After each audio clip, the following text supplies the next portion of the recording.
If you want to learn more in how to integrate these speed sessions and push sessions, push racing and push training into your training so you can PR almost every race that you go out and do. Hey, Push Run Nation, peace.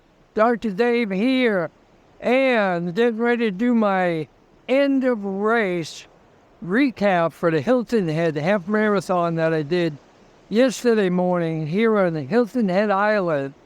Just voted 2 weeks ago the #1 island vacation spot in the continental United States, with one of the most beautiful beaches in the United States also. Almost pancake flat beach, crystal clear, sugary sand, beautiful temperatures today, which is about 65 degrees at 9:40 in the morning. Absolutely beautiful. So, day after my race, just want to recap how things went for me. Gotta go in a little bit. I think the tide's coming in. My initial strategy going into the Hilton Head Half Marathon, #1 was to go sub 2 hours.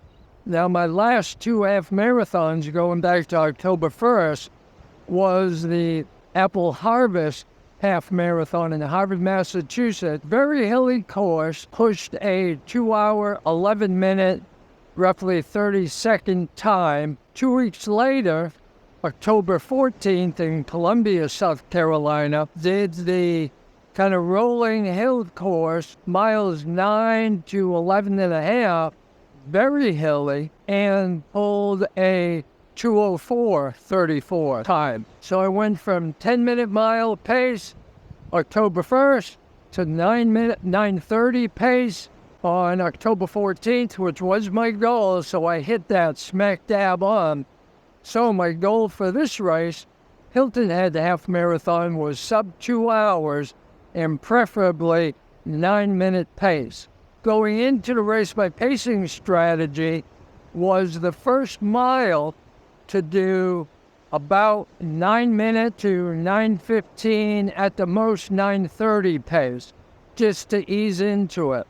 Starting out, I started mid-pack, which there were about 300 runners in the half marathon, just so I didn't push the pace too fast too early. So about half mile into that first mile, gentleman came up on my right side and says, "Hey, what are you looking to do pace and time-wise?" So I told him, trying to average about 9-minute pace over the course of the racing, those sub 2 hours, preferably 1:57. And he was from Lexington, Kentucky area, and he said, "Well, I'm looking to go sub 2. I'm not sure if I'll be able to. Is it okay if I hang with you?" And I said, "Most certainly." So we tagged on my side as my wingman pretty much the rest of the race. So again, initial strategy, first mile, 9:15 pace, which I nailed that. Miles 2 through 5 then was going to be 9-minute pace, which I nailed that. Then from 10 to 12 miles, I wanted to push 8:45 to 8:50 pace, which I ended up about 8:45 to 9-minute pace, averaged out what I wanted to though. And then I thought, okay, for the last mile and a half, I'm just going to the well and pushing the time that I can. So come 12 and a half miles, I pushed it in, ended up, I believe, pushing a 7.5 minute mile pace, that last mile and a half. And actually the last 200 yards ended up going about 6:30. So that tells me in that last mile and a half, how much energy I have banked in me to be able to push that towards the end. In the end, my overall average pace for the race came out to 9 minutes and 1 second, pretty much smack dab, I'll say right on what I wanted to do, and ended up with 1 hour, 57 minutes, and 34 seconds, either 34 or 26 seconds. So roughly we'll split it and go 30. So 1:57:30, right on what my target goal was. So starting out again, October 1st, I was 2:11. 2 weeks later, I chopped off 7 minutes down to 2:04. And for this race, going 1:57.5, ended up taking another 6.5 minutes off. So 10 minutes for pace, mile pace, down to 9-minute mile pace within a month. I focused that goal in my mind and what I wanted my race strategy to be, going sub 2, working my way down over the next 2.5 months down to 8:30 pace, which is my target pace for the Houston Marathon. And I'm right on target for doing that. My key training protocols that I'm doing, if you've been watching the channel, on my speed training, not just doing the long runs, but by specific go zone training, or what I'm reconfiguring to push zone training, where on the track, I'm pushing a 30-minute warm-up at about 1.5 to 2 minutes lower than marathon pace, doing my intervals, whatever that's going to be, whether Pacific 800 or 1,000 meter intervals, or fartlek training, or progression run training on the track. And then finishing that with 30-minute cool down, same pace I did the warm-up, 1.5 minutes usually over my marathon pace. And then depending on what type of intervals I'm doing,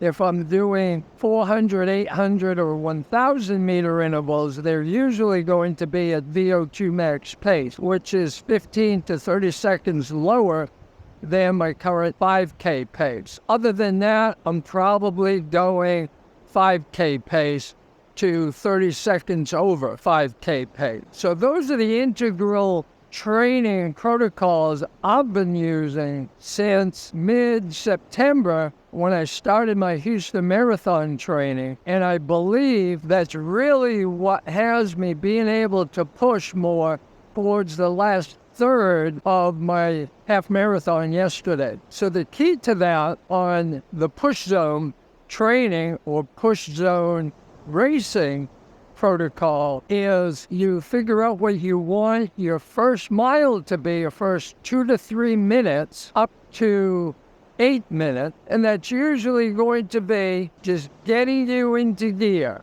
getting your mindset in, getting your body into the race strategy, get your mind thinking, okay, this is what we're going to do today. After that first mile, so from mile 2 to 5, then we're going into that first block of running zones or pacing. Then our middle phase is really going to be our push mile, okay?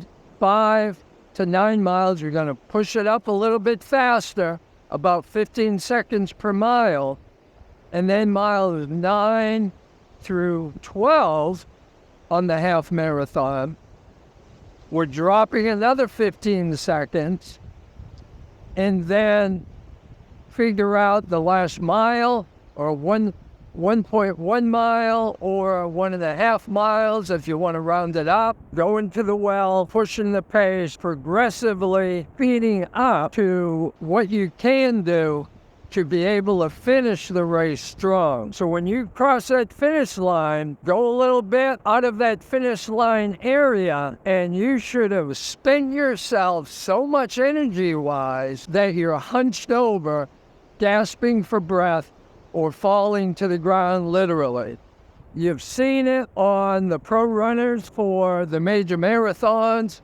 If you've watched D1 cross-country races on YouTube videos, you've seen all the cross-country runners literally finish and absolutely collapse and pass out, because they have literally gone to the well, spent every single ounce of energy in their body, because not only are they thinking running for themselves, but running for their team. So you need to take their team mentality and make it your own mentality for how you want to push yourself in your races, whether that is 5K, 10K, 10-miler, half marathon, or full marathon. So I put that into my race strategy for yesterday. I nailed it for what I wanted to do. This course here was very windy, which I didn't particularly like, but hey, you can't do anything about it. It is what it is. Next Saturday, I have a strictly road course, half marathon, few slight rolling hills. The last mile or two